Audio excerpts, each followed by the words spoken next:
Serial నటుడు చంద్రకాంత్ ఆత్మహత్య సంచలనం రేపుతోంది. నటి పవిత్ర చనిపోయిన కొన్ని రోజులకే చందు ఆత్మహత్య చేసుకోవటం టీవీ ఇండస్ట్రీని షాక్కు గురిచేసింది. ఇద్దరూ కొన్ని రోజులుగా ప్రేమలో ఉన్నారని చందు కుటుంబ సభ్యులు చెప్పారు. 5 రోజుల క్రితం కారు యాక్సిడెంట్లో పవిత్ర జయరాం కన్నుమూశారు. ఆమె మరణం తట్టుకోలేక నిన్న అల్కాపూర్ కాలనీలో ఉరివేసుకుని చనిపోయాడు చంద్రకాంత్. చివరిగా చందుని ఆ అపార్ట్మెంట్ వాచ్మ్యాన్ చూసినట్లు తెలుస్తోంది.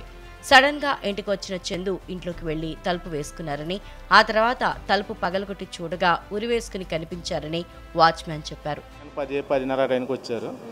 మామూలుగా డోర్ వేసుకున్నారండి. మామూలు వెళ్తే ఫోన్ చేసినా ఫోన్ లిఫ్ట్ చేయలేరు. నిన్న ఈవినింగ్ 7 వాళ్ళ ఫ్రెండ్స్ వచ్చి అన్న సార్ అన్నారంటే ఉన్నారు లోపలంటే వచ్చారండి. అన్న డోర్ చేస్తలేరు సార్ రావంటే వెళ్ళి వచ్చామండి. ఎట్టగొట్టిన డోర్ చేస్తలేరు సార్ పగలగొద్దామన్న డోర్ అంటే పగలగొట్టాము. వెంటనే బాల్కనీలో ఊరేసుకుని ఉన్నారు. తన భర్త చావుకి కారణం నటి పవిత్రతో సంబంధమే కారణమన్నారు చంద్రకాంత్ భార్య శిల్ప. త్రినయని సీరియల్ చేస్తున్న సమయంలోనే ఇద్దరికీ పరిచయం ఏర్పడిందని, ఆ తర్వాత నుంచి తనను పట్టించుకోవటం మానేశాడని TV9తో చెప్పారామె.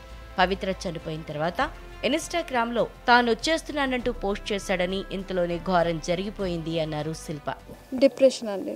మెయిన్ రీజన్ వచ్చి పవిత్ర జయరామే. తను అంటే తనతో లివ్ ఇన్ రిలేషన్షిప్లో ఉన్నప్పుడు తను ఎక్స్పెక్ట్ చేయలేదు. ఆవిడ ఎంతవరకు ఎమోషనల్లీ అటాచ్డ్ అయ్యిందో తెలియదు, కానీ ఇతను చాలా బాగా ఎమోషనల్లీ అటాచ్డ్ అయ్యాడు అనుకుంటా. ఆ డిప్రెషన్లో ఒక ఇన్స్టాగ్రామ్లో 2 days అంటే తను చనిపోయినాక 2 daysకి ఒక పోస్ట్ పెట్టాడు.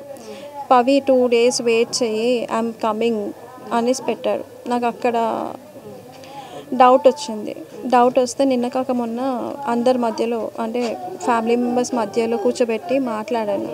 ఆ నిమిషం మాత్రము నేను ధైర్యంగా ఉన్నా, నేను అట్లాంటి వాడిని కాదు, నేను పిరికివాడిని కాదు, నా పిల్లల కోసం నేను ఉన్నాను అనేసి అని అన్నాడు. చందుకి 2015లోనే పెళ్లి జరిగింది. 2015లో శిల్పను ప్రేమ వివాహం చేసుకున్నాడు. వీరికి 2 పిల్లలు కూడా ఉన్నారు.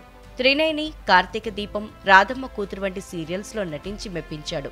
ప్రస్తుతం కార్తీక దీపం 2 సీరియల్లోనూ నటిస్తున్నాడు. ఇంతలోనే ఘోరం జరిగింది. బయలుదేరాడు, 1 అయింది, 2 అయింది, 3 అయింది. మాకు టెన్షన్ ఉంది. 10వ తారీఖు జరిగింది ఏంటంటే కొన్ని క్లియరెన్స్ చేసుకున్నారు. నేను 2 రోజులే ఉంటా డాడీ, మిగతా ఉండా పిల్లలను చూసుకో, నేను బతకలేని పవిత్ర జయరాం దగ్గరికి పోతున్నా అని చెప్పాడు. అందరి సమక్షంలో చెప్పాడు. అట్లా పని చేయొద్దు, తప్పదని చెప్పి అందరూ పెద్దలు చెప్పారు. నేను పిరికివని కాదు, అటువంటి పని నేను చేయనని చెప్పాడు. లాస్ట్ నిన్న పొద్దున ఉదయం పోయాను, అదే పని చేసి చూపించాడు.